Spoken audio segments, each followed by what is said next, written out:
منتوجات غذائية سريعة التلف أضحت تعرض عبر مختلف طرقات وأرصفة مدينة عين تيموشنت في ظاهرة أضحت تتكرر مع حلول كل شهر رمضان وتحت أشعة الشمس، وهو ما يسبب خطرا على صحة المستهلك. الظاهرة هذه اللي راهم الناس يطرحوا السلع في الشارع أمام الملء، يبيعوا الخبز، يبيعوا الحليب، كل شيء، حتى المواد الغذائية ما يحترموا لا سونتي بوبليك.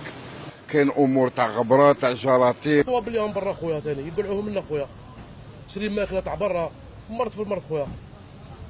ونطلبوا من الشعب راه كاين الحوانيت، الحانوت حاجه نقيه يروح يشري الحانوت ديالك خويا، وشي راه باين.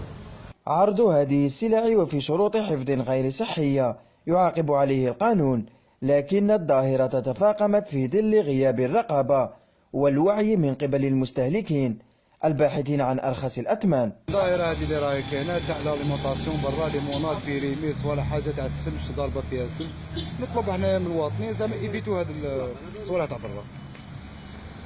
كاين كلشي راه في المحلات، كاين كلشي راه في السوبيرات، الانسان يشري حاجه نقيه وكارونتي. الشيء هذا اللي راه برا هاد السمج ضارب وهاد الصوالح الانسان ايفيتي الماكسيموم هاد الصوالح. وين هو البيرو ديجيان؟ وراهم السلطات المحليه. على كل حال لازم يقوموا ويشوفوا هاد الظاهره هذه اللي فريمون ولات آفة.